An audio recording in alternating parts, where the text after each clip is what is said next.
Brilliant. I'm just going to, God, I'm just going to share the PowerPoint that I created. I had an annoying telephone call from a school which is experiencing a bad Ofsted at 7:30 this morning, so this put me off completely with everything I've been doing. I have to leave a little bit earlier to go and visit the school as well. Right, let's re-find you on Zoom. What's Are you still there? Yeah. Yeah, it's all right. I'm right. Got that. Share screen. Brilliant screen. Share PowerPoint. Uh, This is just a brief introduction, just to give a context around learning outcomes. Okay. And a lot of this is taken, I don't know if people have seen the various documents, a lot of this is taken from RISE, Research on Improving Systems of Education. And I just want to give a brief context to say, first of all, what you can see from the first graph, and I just have to move my myself because I got those pictures. There is, over time, we are doing much better on keeping children in school. So by now, the average years of schooling for 15-year-olds in developing countries is 7.1 years, which is significantly higher than it's ever been. But the issue is this huge gap in foundational skills, the basics, which is basically the basics of maths and reading. This is the key foundational skills: maths, reading, and writing. And so in many developing countries, there is this huge gap between those children who have got foundational skills. And with it, I'm going to then get that. So again, you will see that, again, from this graph, you will see this huge level of progress in terms of the number of children who are completing primary school, but significantly less children who are completing primary school. And I'll let you look at the, you might want to look at these afterwards, who are completing primary school and who have not mastered the basic foundational skills. So, and that therefore that is the primary gap. And it's very interesting. I hadn't quite realized this when I did the research. The biggest issue, and that part of this is because of the massive push with regards to EGRA. You will have seen early reading and phonics.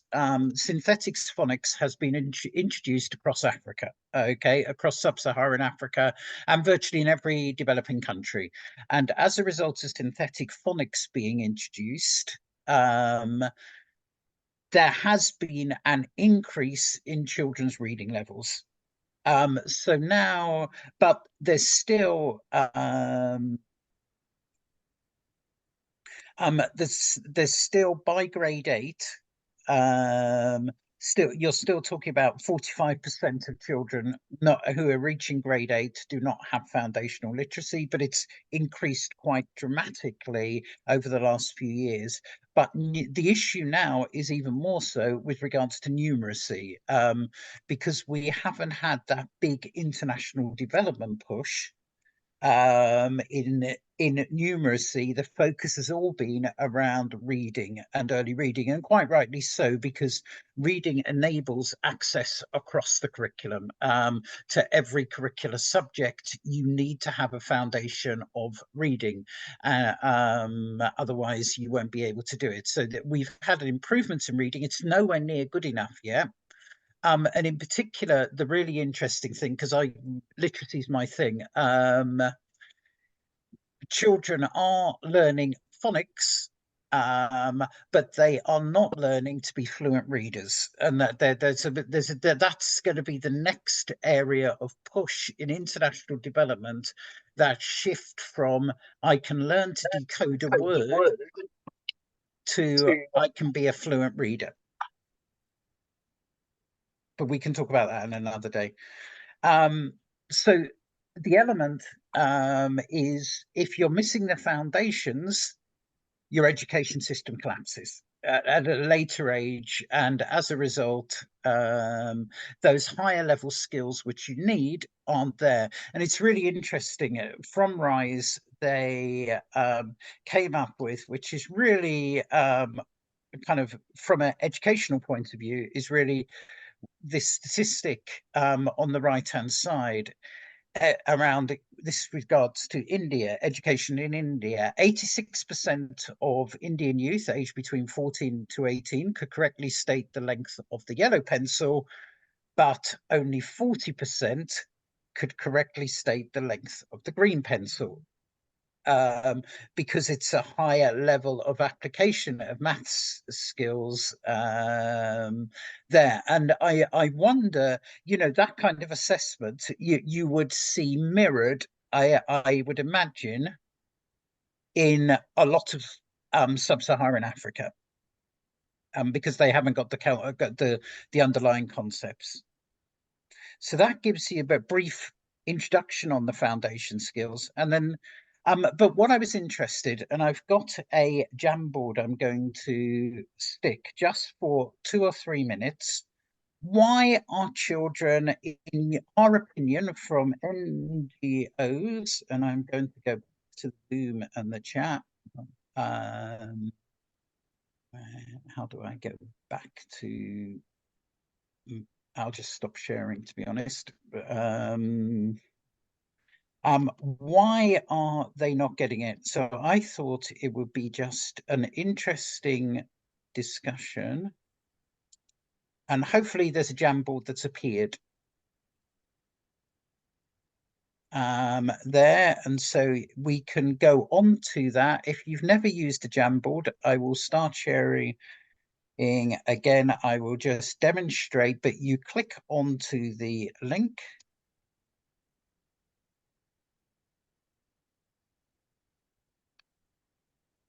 And then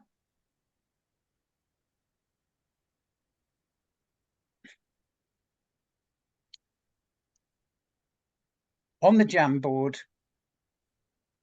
you can use post-its. The post-it fashion, sticky notes are there. You can be typing in your answer to this question. So why are children in developing countries, in the countries in your context, why are they not learning foundation skills? Later, we will look into what we are doing to overcome that barrier. But I thought, as I say, just for 2 or 3 minutes.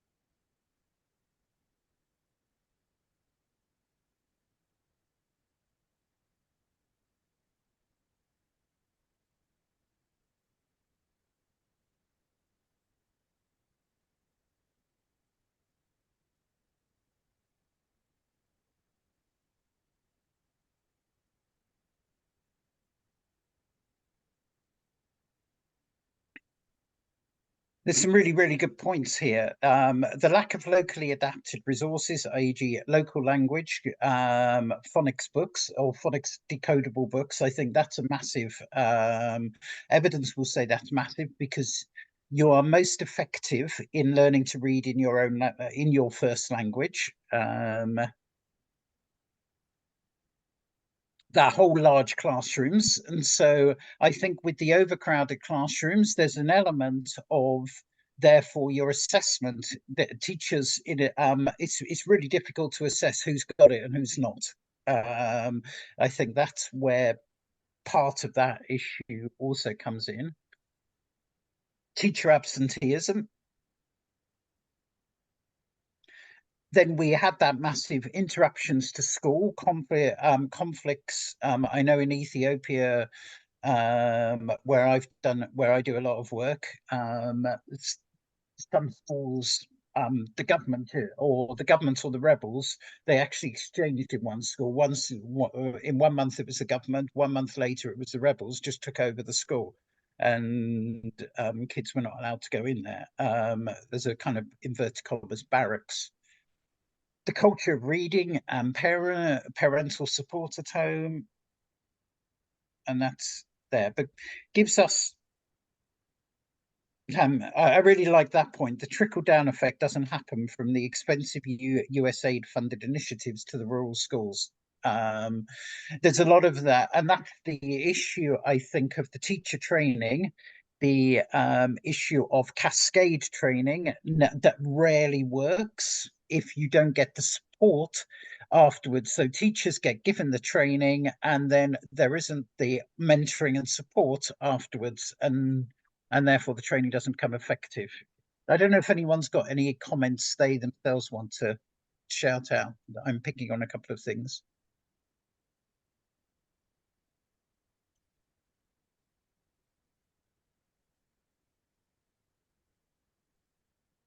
Yeah. So that was, oh, sorry. Oh, go ahead. Oh, thanks. Sorry. That was me that put the thing about the trickle down. And I'm glad you picked up on it, Mark, because I think where we work in rural Kenya, we feel this frustration that there are lots of good initiatives out there, really good ones, and masses and masses of money has been poured into developing materials for foundational literacy across East Africa. But I think the issue is, as I say, the trickle down. It doesn't reach the schools that really need it. And particularly, we work with low cost private schools. And so they're not funded by the government. So they don't get those government resources. And as a result, there's a whole group of children that are not accessing these brilliant resources that have been developed. And I'm sure that's replicated. We just work in one county, but I'm sure that's replicated across Africa in many other rural areas as well. So that's like a particular frustration, I think, that the stuff is out there, but it doesn't reach the teachers and the schools, and ultimately it doesn't reach the children. I think, Sean, did you have a comment? Or someone else? Just to echo what you said about the kind of the follow-up and the support of any teacher training programs or literacy programs. It's so important because I speak to teachers at the schools that we work in kind of UP schools in rural Uganda, and they go to several trainings a year. It's not that there's no training, it's that they get trained and then they get trained in slightly different programming, curriculum materials, and they don't know which ones to follow up. And then if there's no kind of follow up, then you can't see whether it's effective. 100%. There's so much evidence of the importance of learning communities, teaching and mentoring as support visits and all that kind of thing. Teachers rarely ever, and this is across the world, implement things if there isn't that follow-up afterwards.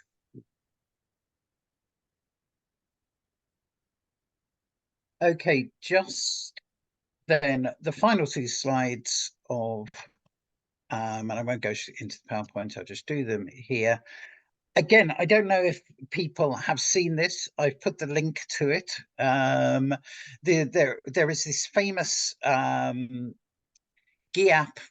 cost-effective approaches to improving global learning, the Smart Buys document. And I don't know how many people have seen this. It's a very interesting and very controversial document, but it's a really interesting document. And with it, they identify what are great buys, what are good buys, what are promising buys, and what are bad buys, etc. But they also are based on evidence. And it's an interesting document that they really caveat some of that, because I would say, a bad buy, they say, is libraries. I disagree with that fundamentally, but they make the point is it's a bad buy if you only build a library and you chuck some books in. If you don't provide a librarian or you don't find other things, if there's isolated things, in particular infrastructure, if the infrastructure is isolated, then you won't get it. But the link, we'll send you the PowerPoint and the link is there. But the most important thing, which is the final one on my slide, is one of the great buys is targeted teaching instruction by learning level, not grade, in and out of school. And that allows me to lead in perfectly to the guest speaker, who actually teaching without levels or is actually named in the report. So I'm going to hand over now to it. Okay. Great. Thank you so much, Mark. Really interesting to see the data and also very interesting to hear the insights from everyone. I think it was really amazing that we were able to get those. It's always nice with a small group because we can hear everybody's voice. Before I introduce myself, I'd like to put down two apologies. One, I'm in Kajiado in Kenya, in the middle of nowhere, with very poor internet. So apologies if the internet gets choppy. I will take a few minutes to come back. Sorry about that. The second is that there's also construction going on behind me, so sorry about that as well. Both things a bit out of my control. Hopefully we should be okay. And lastly, just a request before I introduce myself. We're just a few of us. It'd be great to hear from all of you, your name, your organization, what you're working on in education in the chat box, just so that we can get to know each other better. So I'll start now by introducing myself. My name is Devyani Pershad. I am the Director of Programs and Partnerships at Pratham International. I'll tell you a little bit about Pratham and Pratham International in just a moment. But I also wear two hats. I'm also the technical advisor at Teaching at the Right Level Africa. I'll tell you more about that initiative as well. So have been working in Sub-Saharan Africa now for several years as well. So I'm going to walk you through a quick presentation, talking a little bit about the work that we're doing and about teaching at the right level. And I would really appreciate it if I could receive your questions, reactions, reflections in the chat as we go along. And of course, we'll have time to speak once I'm done presenting as well. But I don't want you to lose your thought. So please do put down your questions and comments in the chat as they come to you. Just before I continue, I just want to confirm that you can hear me okay and you can see my screen. Great. Okay. Yeah. Thanks. Thank you. So Pratham, which means first or primary in several Indian languages, is an Indian education organization that was established now about 30 years ago to provide education to children in the slums of Mumbai originally, but since we have expanded in scope and scale across the globe. We have been working with the mission of every child in school and learning well, and in the past 10 years or so have also started working with youth to really equip them for their entry into the world of work and earning. We're known well for our innovations such as teaching at the right level and the annual status of education report. You heard Mark reference some data from the ASR 2018 report, which actually focused on youth. And these innovations have spread across the globe. So ASR spread actually started as far back as 2005 to East Africa, and since then has become a global movement now spearheaded by the PAL network. And teaching at the right level, partnerships really started to grow in 2016, and I'll tell you a little bit more about that. So that's what brings Pratham International into the picture. Pratham International is a newly established entity, even though we have been working with partners across the globe for several years now. We have formally established Pratham International to really focus on enabling these partnerships, some of our innovations from India, some of what we have learned in India, but obviously also learning from different contexts and trying to support partners to learn from each other. The Pratham network also includes fundraising affiliates in the US, UK, Sweden, and Australia. We have Nick and Shefali here who are from Pratham UK. And some of you may have interacted with some of our other fundraising affiliates. So what is on offer when it comes to Pratham's know-how?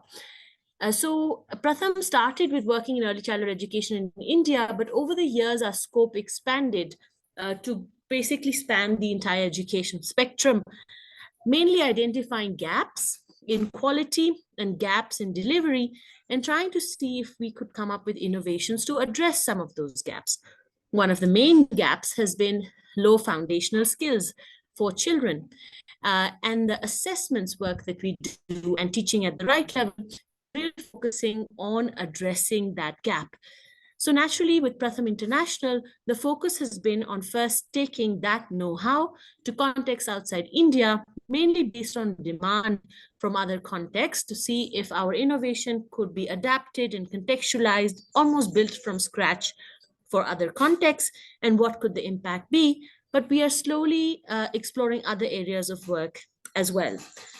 So how do we do this? We really partner with organizations such as those that you all are representing and provide technical and operational support to co-design and build a solution that would be suited for a particular context. And we work in different ways. A lot of us are still based in India.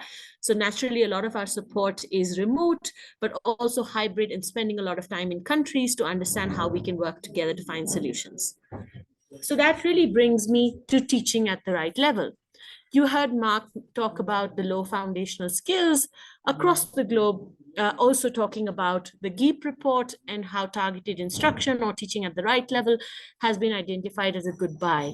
So really teaching at the right level has been trying to address this issue that if you look at global data, 7 out of 10 children in LMICs are unable to read by the age 10. And this is a big issue.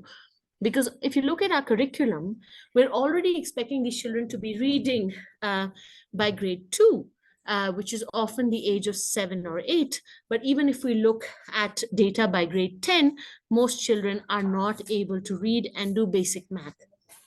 So here is really where teaching at the right level steps in. This is an approach that was developed in India, responding to this same learning crisis in India to enable children to acquire these foundational skills in a short period of time. The focus of teaching at the right level has been on children who are 7 or 8 or older, who have basically been in school for a few years or have crossed a certain age and still have not acquired these foundational skills. So really the idea is that, okay, you might say that I have grades 1, grades 2, we have time to help children acquire these foundational skills. But by the time they get to grade 3, the curriculum has moved far ahead. And if these children do not even have the basic skills, there's really not much that they're learning in school. So teaching at the right level is trying to address that very specific problem. Can we find a way to help children catch up on these foundational skills quickly so that they can be supported for further learning? We've been able to see that teaching at the right level works across contexts, even though the approach was born in India and was delivered in India through a variety of different delivery models. We have now seen that this approach can be contextualized, adapted, completely localized for different contexts across the globe. And I'll give you a flavor of that in a minute. Today, as you see here, we're in a number of countries working across many languages. So what's really happening in a teaching at the right level classroom, you might be wondering. So it's quite simple. It's not rocket science. We begin by a simple assessment. The assessment that you see here is actually from Nigeria for the Hausa language. And this simple assessment is used to assess each child one-on-one. And that data is used to group children by learning level rather than by age or grade. You have a similar assessment in mathematics. The assessments only take a few minutes per child, but they have a big impact. Not only do they tell you what children are able to do, they tell you what children are struggling with. They tell you as an instructor what exactly is happening when a child is trying to read this simple text. What kind of challenges are they facing? So it's a simple tool that really has a big impact and leaves you with data that is clear, easy to understand, and demonstrable. If a parent comes up to you and says, what does it mean that my child is at paragraph level? This tool is self-explanatory. You see these 4 sentences, this is a paragraph level, your child cannot read this. So it's not only giving you very strong, rigorous data that you're going to use in your instruction, it's also very visible. Now, once we've done this assessment and we've grouped children, we have certain activities and materials that are provided to instructors for literacy and math appropriate to the level of each group. That means that if children are at word level, how do I help them progress on to the next level? What kind of games and activities can I do with children to help them catch up on these skills quickly? And in the classroom, children learn in groups, but also individually. And as they progress, they move on. So it's not streaming, it's not differentiation, it's really just a mechanism to help the instructor handle the variation in classroom and make sure everyone is progressing. And how do we know we're making progress? One, it's visible. So you don't have to wait for formal assessments to really move children along. But then you also have these simple assessments on a periodic basis to formalize the impact that you're making. So if you step away from the classroom a bit and look at the big picture, what is teaching at the right level trying to achieve? We're really trying to move education systems and actors to focus on learning for all. How are we doing this? There's a clear goal. This goal is not to complete the grade level textbook, but it's rather to say, can we ensure that all children achieve basic foundational skills? And defining those basic foundational skills very clearly. So in the case of this tool, for example, this is a grade 2 level text in Hausa. So all children should be able to read this grade 2 level text in Hausa. That's my goal, right? Similarly, in mathematics, you might say that all children in grades 3, 4, and 5 should be able to do 2 by 2 subtraction. So you're talking about something very specific and making sure that everyone across the education ecosystem that is involved in the delivery of an innovation like teaching at the right level is aligned on that goal. Now, how do you make this actually convert into action? The first and very important step is training and mentoring. So normally in education systems, we see there are resource persons or experts who are trainers. They come in, they deliver some knowledge in almost a one-sided manner, and there's hardly any follow-up after training. So we completely rethink the model of training and support and say, you know, teachers are going to be able to, or instructors are going to be able to create this change only when they have the right kind of training and support. So we try to create these leaders of practice within education systems or even within NGO setups that can lead this change. So not only do these instructors acquire, these leaders of practice acquire the skills themselves, but they also do it themselves. So go and teach in a classroom before I can train or support others. And this is a very, very important aspect of success of teaching at the right level programs, that you're taking everyone across your education structure back into the classroom, getting them to appreciate how this is actually going to work, what is the change that I'm going to be able to make, so that they are convinced and experienced before they can help others. And they are able to then train teachers or instructors and obviously provide ongoing mentoring and support, which, as we were hearing from Mark earlier as well, is very important. In the classroom, we talked about this. We have grouping, we have interactive activities. This is, of course, very different from a regular classroom, which is focusing on teaching everyone the grade level curriculum, more chalk and talk, driven by the textbook. We break children into groups. The groups are dynamic. Children are progressing quickly from one level to another. We're using a simple framework of activities that we call CAMAL, or combined activities for maximized learning, that help children accelerate acquisition of these skills. And as activities happen in big groups or in the whole class, in small groups, and also individually.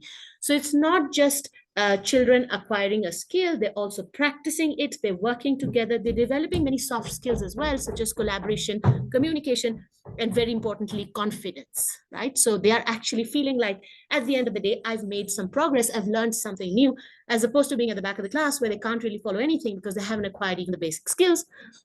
And how do we know all of this is working?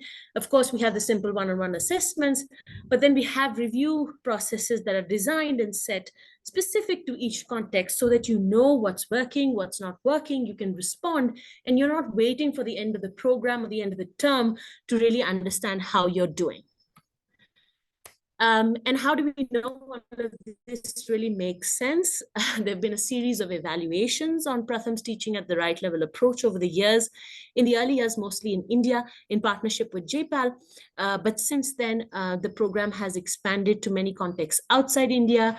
Some examples here of Zambia, which is now in almost 5,000 schools.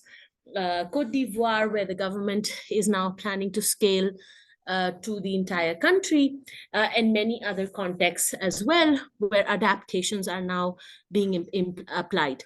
What is most interesting is that the effect size of all teaching at the right level evaluations have showed some of the largest effect sizes in education literature.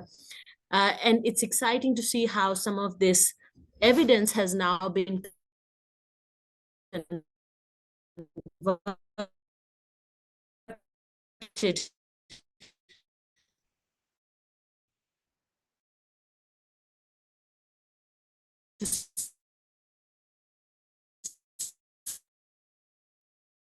many different contexts. So where are we today? Teaching at the right level is yeah.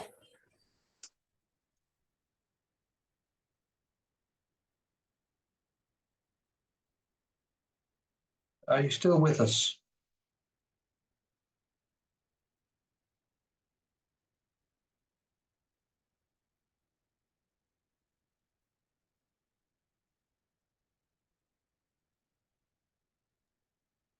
The wonders of Kenyan Wi-Fi. Yeah.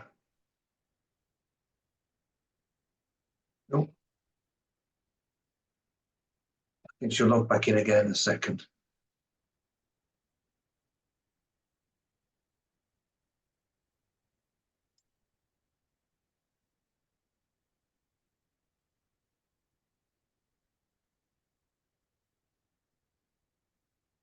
Welcome back.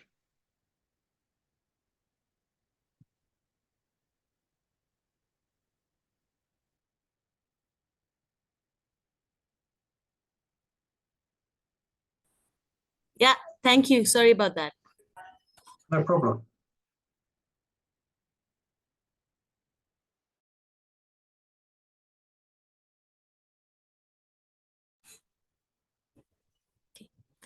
Can you confirm you can hear me, Julian? Yeah, I can hear you well. Thank you. Okay, great. Were you able to catch all that I said about the spread of tile? Should I move on from here or should I repeat this? We lost the last minute of the last slide. Okay, great. So I was just highlighting how we're working with a variety of different partners to enable this spread and adaptation of teaching at the right level across the globe. One of the key initiatives that we have been involved in is the Teaching at the Right Level Africa initiative that was launched in 2019 as a joint venture between Pratham and JPAL to really support the adaptation of teaching at the right level in sub-Saharan Africa. And as you can see from the map, our partnerships have expanded across sub-Saharan Africa, working with many different types of actors at various scales to really not just create teaching at the right level programs that are effective, but to really create a community of practitioners, of change makers who can lead the charge for enabling innovations like teaching at the right level on the continent. So we work in a focused manner with some governments directly, that is in Côte d'Ivoire, Nigeria, and Zambia, but then are working in partnership with a variety of different actors in many different countries and contexts, and with a number of African languages. If we just look at what the journey has looked like in a context like Zambia, which takes us back to 2015, there was actually interest in the Ministry of General Education to focus on this idea of catch up. They were beginning to appreciate that there is a challenge with children being in higher grades or middle primary grades, but not having the basic skills. What can we do to address this problem? And it was then that they were introduced to the idea of teaching at the right level. They came to India, they saw the approach in action, and then they were able to launch a pilot with support from JPAL in Pratham in 80 schools, and with a partner called VVOB, who some of you might be familiar with. And the pilot actually led to a decision to go to national scale. The USAID committed to funding 1,800 schools, and since then the program has only been growing in scale. As I mentioned today, the government is leading implementation of catch-up. If you go to Zambia and you ask them what catch-up is, it's a government program to improve reading and math skills. So it's not about teaching at the right level. It's not about Pratham or TAL Africa or VVOB. It's really about the government embracing this and making this their own, to say we can use this as a strategy to change the face of learning in our system. You will appreciate that it's a time-consuming process. When government is leading this kind of change, it's not going to happen overnight. But what's so exciting about Zambia is that we've seen that over time, as the scale has increased, not only have we produced consistent results, they've actually gotten better over time. So the government has actually become stronger and stronger in implementing an innovation like this in their classrooms, led by teachers, supported by government actors, and really owned by the government system. Obviously still reliant on external funding to make this happen, but now we are working really on identifying an integration or institutionalization agenda to help the government think about how this can be truly integrated into their processes as they hit national scale. So with all this experience from India and across the globe, what are some of the things we've learned over the years when it comes to teaching at the right level? I think one of the most important things that I highlighted earlier is that children who've been in school for a few years can learn very quickly through this approach. And the important part is that those at the lowest levels of learning really benefit the most. TAL is flexible. We've seen a variety of different adaptations, models, contexts, and we still see very good results and impact being produced. It's important, however, to ensure that when you're working with school systems, there is time dedicated, preferably during the school day, so that teachers don't just return to business as usual. While TAL is simple, it's a lot of effort. So it's quite easy to say, okay, I can't do this anymore. I'm just going to go back to teaching my curriculum from the textbook because that's what I've been instructed and taught to do. We've also seen that just providing materials or teacher training is not enough. If we don't have strong mentoring and monitoring processes, you don't have leaders of practice who are really taking this forward, we will not see successful results. And having adequate support, especially for government systems, making sure roles and responsibilities are clear, and there is measurement of success is really crucial to ensuring TAL implementation is taken forward and strengthened in school systems. And I think you saw from the case of Zambia that government systems can make this happen at scale. And of course, we're still learning. So I'll stop there now. Apologies for the little bit of a hitch, but hopefully you were able to hear me mostly well. Thank you for your attention. And I'd like to take your questions now. I'm sorry I've lost all the chat from before, but hopefully somebody can send me a screenshot of that.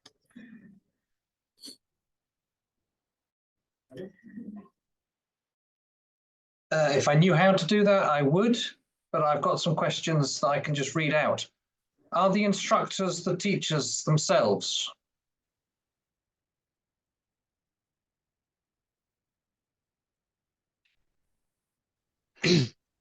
Could I come in there, Julian? Sure. Just because it's developed a little bit more. Well, I think developed. Oh, can you hear me, Devyani?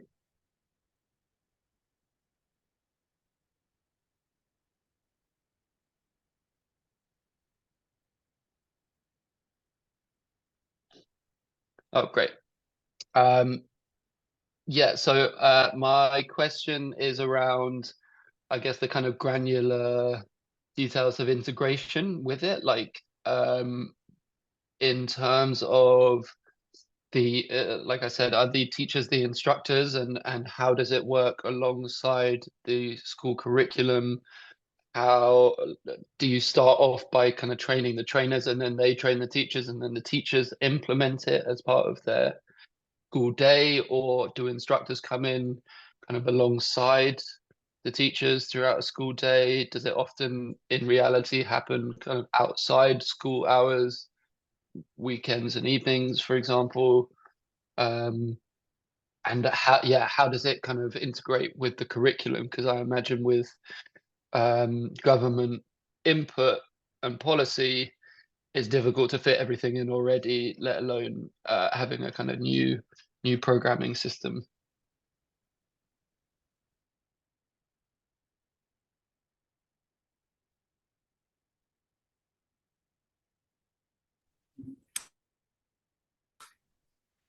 Great. Thanks, Sean. I don't know what's the status of my internet right now, so I'm going to wait a few seconds.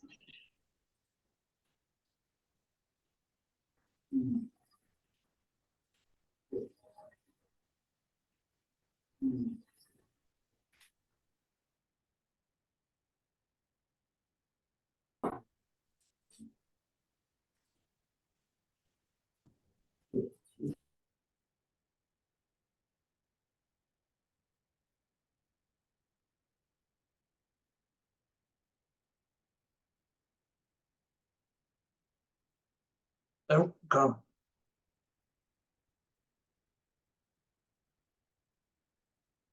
So close to getting that answered. All right, I'm sure it'll be worth the wait. I'm sure.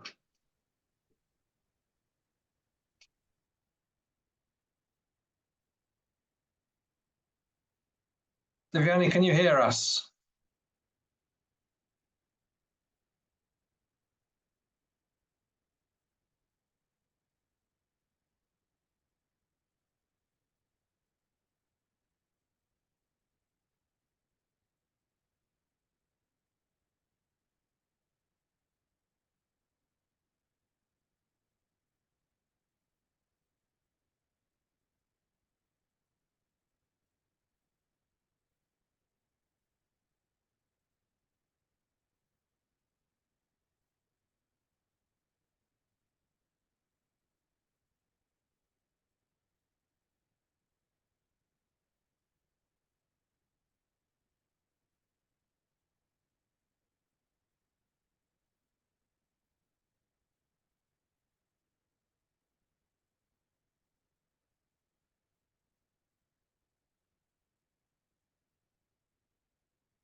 How have the teachers reacted to this?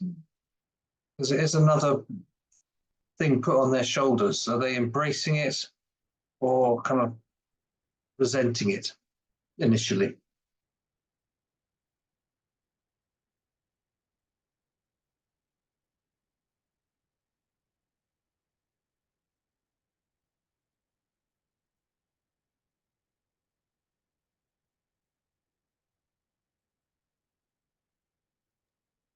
I think Sean's point is the massive one within the African context of this curriculum, the knowledge-based Africa has a knowledge-based curriculum generally, which you therefore have to just move on to other levels. It's not a skills-based one, which therefore has reading at the core. So you therefore, if you haven't kind of got reading by year one, at the end of year one, then you just automatically move on, and there isn't that opportunity to catch up. And I think that's challenge often, and around trying to work with the government and government schools to get this in, because this is clearly needed. That element is clearly needed, because in a sense, teaching at the right level, it's formative assessment. But the issue I imagine is the working with the government. Well done, Zambia, who are engaging with it really effectively, it appears, but it doesn't necessarily link in with the curriculum, because you just have this curriculum progression the teachers automatically follow.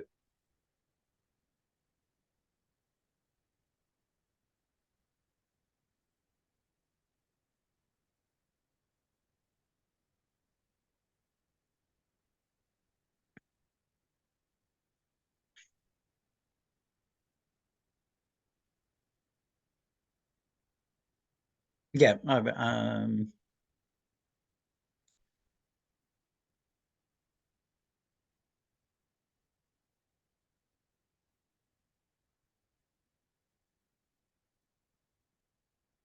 So are you working only at the government levels now when you go into new countries?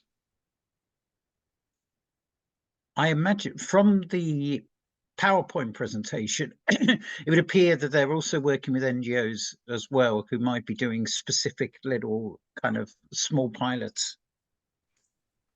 Yeah, so our organisation is one of those.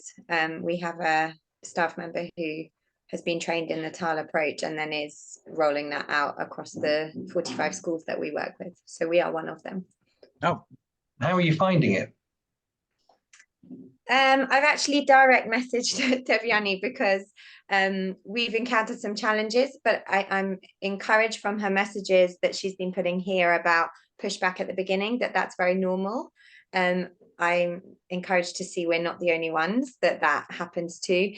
We have had some pushback from teachers who have felt that it's, as Mark mentioned, not directly linked to the curriculum. They think it's very strange that you have to group learners according to level rather than grade. They say things like, oh, it will upset the children, you know, and yeah, just quite a lot of pushback. So I'm really interested to maybe speak with Devyani or one of her colleagues a little bit more outside of this to talk about how we can overcome some of those challenges, because I know TAL has been very successful.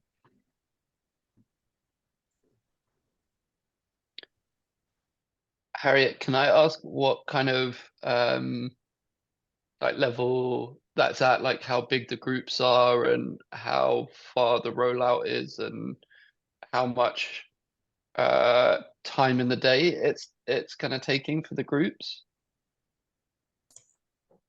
So in our context, we have trained the schools in how to do TAL, and then they have been told to go and do it themselves. Our monitoring is that it really varies across the schools. We have some schools that have implemented it in like a first thing in the morning intervention lesson before other lessons start, and then we've got other schools where it's not really happening, and we would hope that it would be. But we only did this, started in January, so we're still in the very early stages of delivering TAL. So I think all these challenges are normal at the beginning.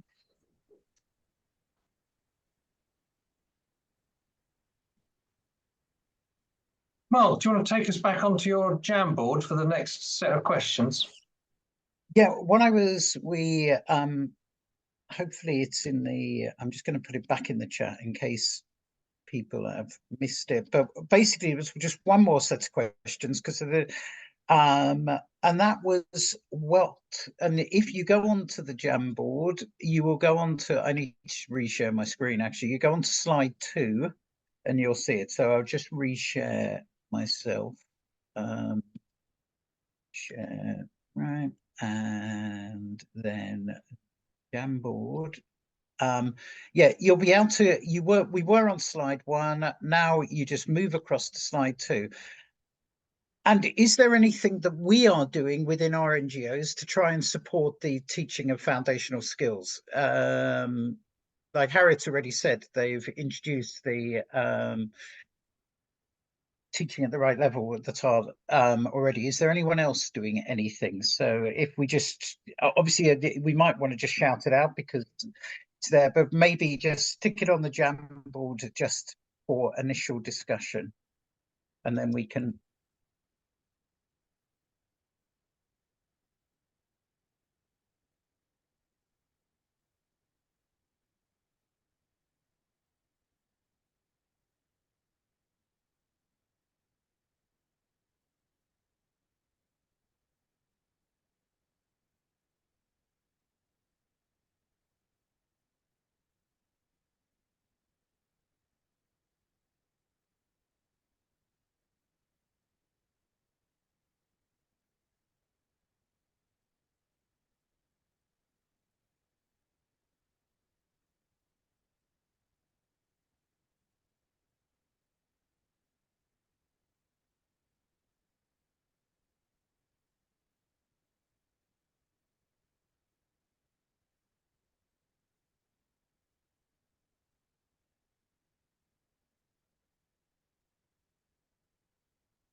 Does anyone want to ask anyone else about any of these things?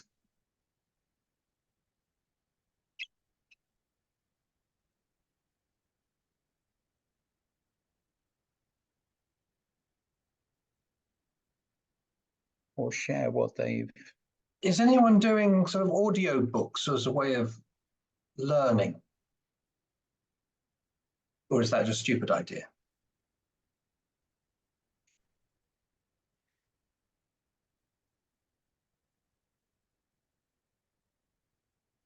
In terms, Julian, of audiobooks, in terms of an audio textbook?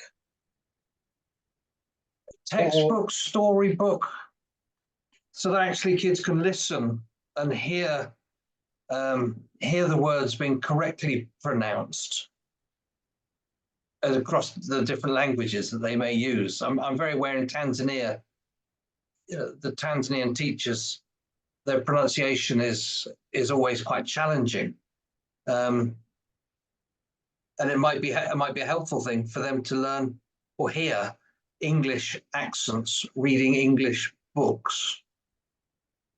Just a silly thought, but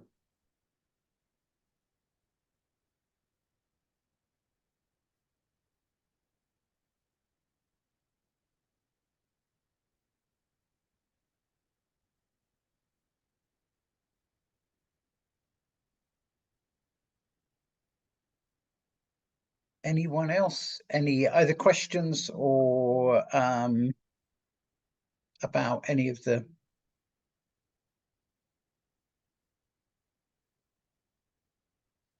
A lot of people have put phonics. I mean, is it impacting?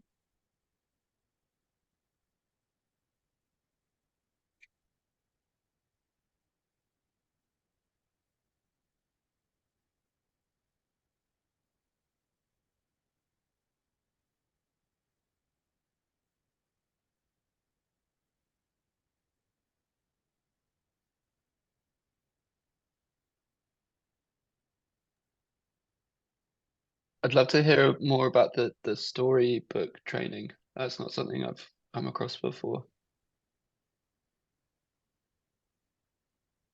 That's us. So we have just recently introduced a mobile library as part of our attempts to improve literacy. As Mark mentioned earlier, a library on its own isn't very effective. So that's coupled with training for teachers and school leaders on like the value of a storybook and how you can integrate that into learning.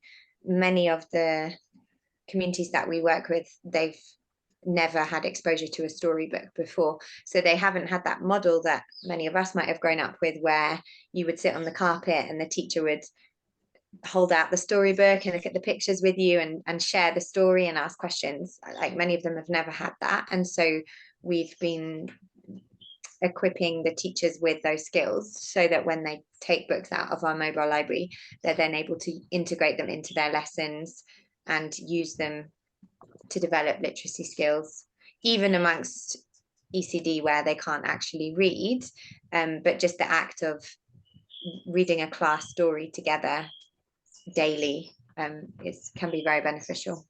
So I'd be happy to talk more with you about that if you're interested at another time.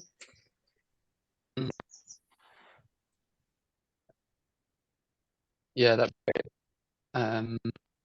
something, but when I can imagine the development that, you know, at least exciting imagination and like I guess a desire to read, you know, wanting to read instead of it being a stuffy textbook. It can be, you know, a story that they want to engage with.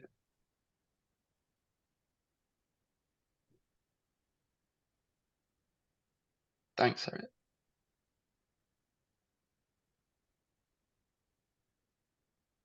We're testing the Mr. Men and Little Miss books out at the moment to see how appropriate they are. But certainly the teachers have found them quite interesting to read. And simple and quite repetitive, which is quite nice.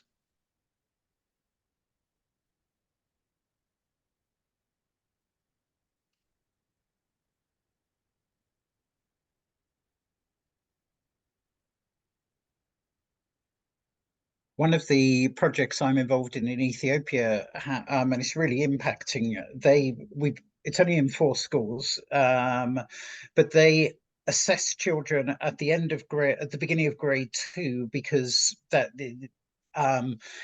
is an assumption within the Ethiopian curriculum that they have got. Basically, they can read words by the end of grade 1.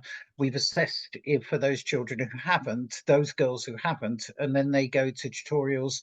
The project pays for the teachers to deliver the tutorials over a kind of, I think it's about a 15-week period, but not a significant amount.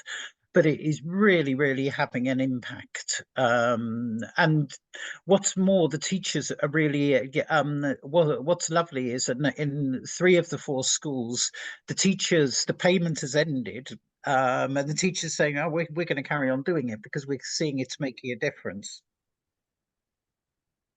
But it's all based on the idea we did the assessment at the end of year 1, and then we said, right, we're going to do intervention straight away, but we will pay the teachers. And the one thing we found is teachers, they like the additional payments, but they take it therefore really, really responsibly. Rather than its additional workload, they see it as a workload plus they get paid for it. And can I just ask Mark on that? So are the teachers in the tutorials, are they then doing what they would have been doing in the school day that they just didn't have time for? Is it like a separate program? They are with a smaller group is one thing, and they are kind of revisiting. They are still the grade 2 teachers. What we do is they are the grade 2 teachers, but we have given them some additional teaching resources for doing phonics and general reading, including phonetically decodable books in their language and so on and so forth. So there are more resources thrown in to the tutorials, but we provide them some training for it. And then the other thing is that they are monitored every 2 to 3 weeks. The project goes and sees them implementing it. And what's also worked there, the schools which have really effectively implemented, they are now delivering the training, because they train modeling the teaching in the tutorials, and that has had a massive impact. because schools kind of say, well, you're doing it and we can see you doing it in a tutorial. So that idea of a model lesson has worked really, really well. In addition to the training, and they say, yeah, it's quite simple, but it's really interesting. The governments have now said in the town where we work, they've brought along 8 schools and said, well, could we get the training, but the schools can organize the tutorials themselves and try and not get funding for, we don't want funding for the tutorials, or we realize we won't get the funding for the tutorials, but we want to have a go at it ourselves in a slightly different model, which is really positive.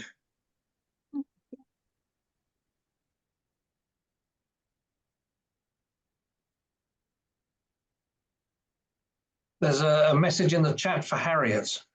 May we ask what scale you're working at in Kasumbra? Also, do you have other areas of focus or only foundational skills for children? Yes, thank you. I've responded to Devyani privately. Oh, okay. But yeah, we're working with 45 schools.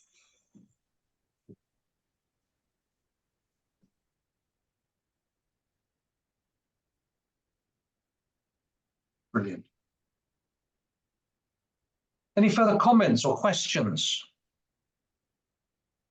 for anyone? Can I ask a question, please?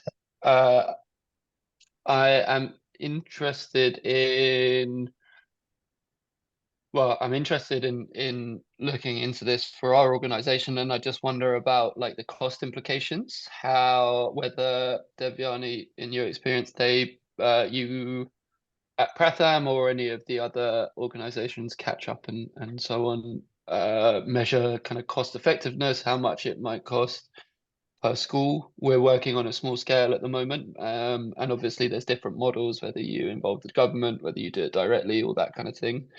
But just to get an idea of what it might entail.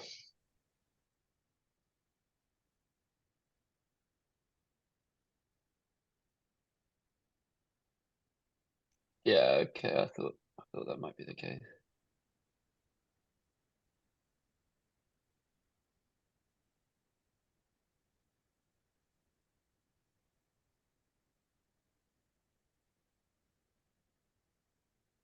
And also, if you know anyone funding this kind of work that I can apply to, that would be helpful.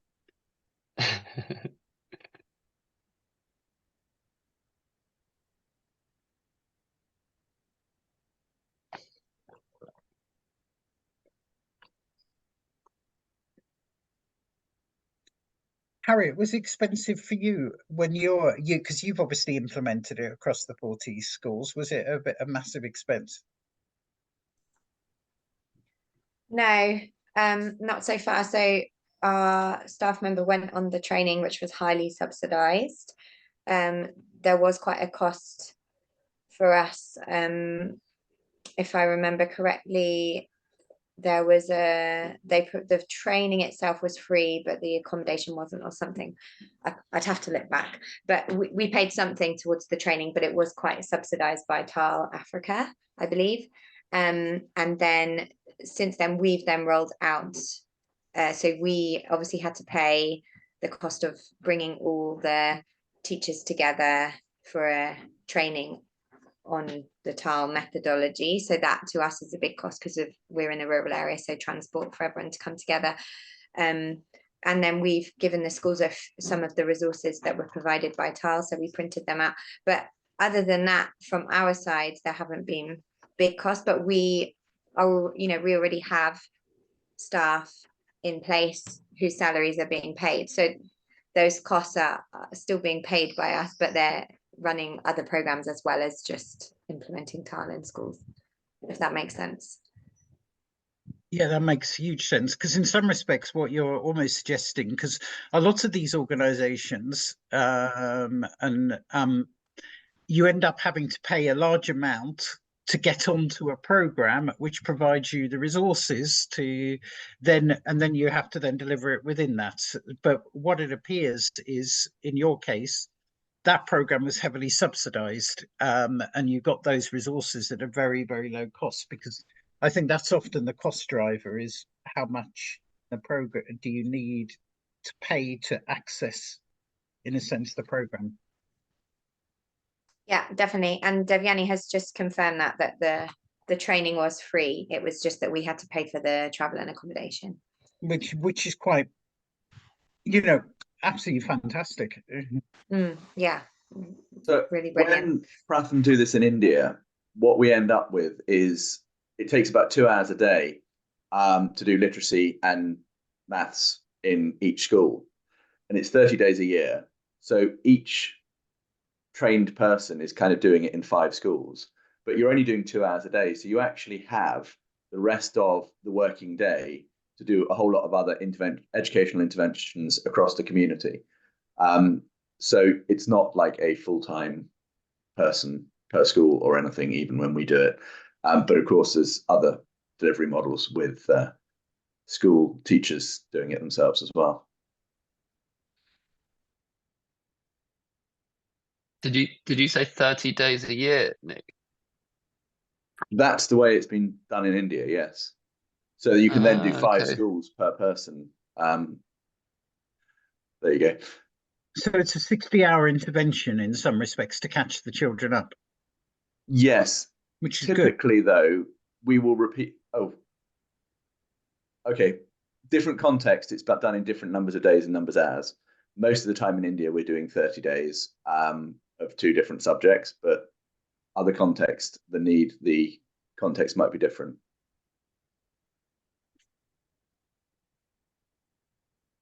There you go. 30 days India.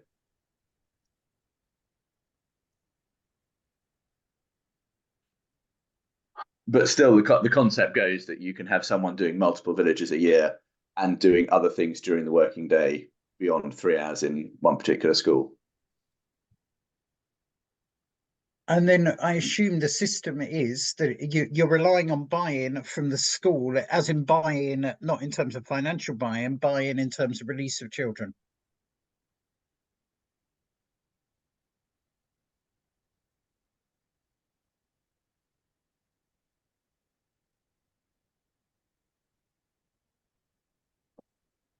Would that be the case, Nick? Would you be release? So the reliance is then the school, the buy-in from the school is they will release the group of children for those 2 hours on those 30 days, as in release, that they, take them off curriculum. Yeah, I think Devyani's better placed to answer most of these. We've kind of got quite an interesting setup within Pratham, that there's all the talk about shift the power and power in the sort of the countries that we're working in.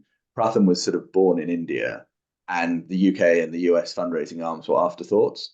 So I know as much as I write in a proposal. Devyani for the last 4 years, whereas Devyani has been implementing it for a decade or more. But yeah, we can see the chat.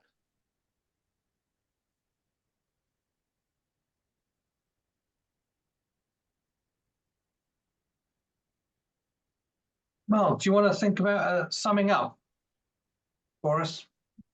Well, no, the summing up thing, and I will keep it short because, as I say, I'm just about to go off and visit Ofsted for my sins. I think it's really, really it. But first of all, we recognise foundational skills are an absolute necessity in terms of requirement for future learning. At the same time, we recognise the foundation skills are often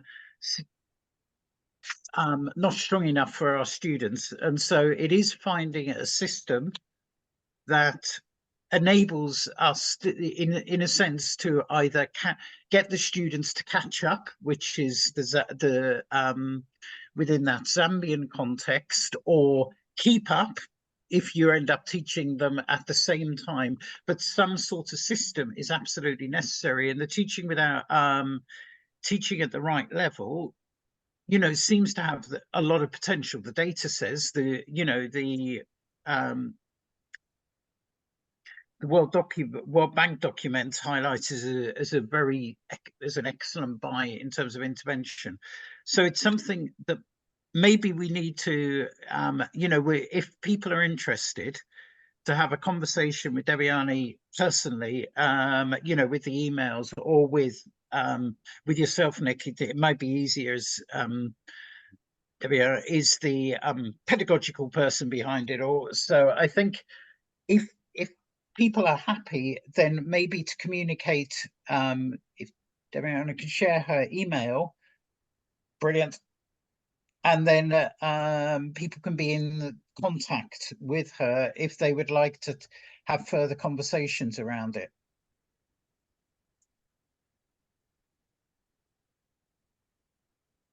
Thank you. And thank you both very, very much for a fantastic session. Very, very stimulating, and raising some major concerns for me, seeing how many people are being left behind at a very early level, where these interventions can absolutely be game-changing for people's lives. So fantastic work being done. Thank you. And thank you for your time. From a housekeeping point of view, just to remind you that our next talks are May the 22nd at 9:30 UK time. It's a peer review on child sponsorship that we're looking at. So that's us talking to ourselves. And then we've got another session on June the 12th, which is part 2 of Team Health being given by Phil. If anybody's got any ideas that they want to talk about in further sessions, please do suggest them and see if you can find speakers. We're entirely voluntary led, without any leadership. So it's down to us as to what we will talk about and learn about. So your participation is hugely appreciated. Cool. Mark, I know you've got to go, so I thought that's why we're kind of rounding up a little bit early. Yeah. Is that all right with everyone?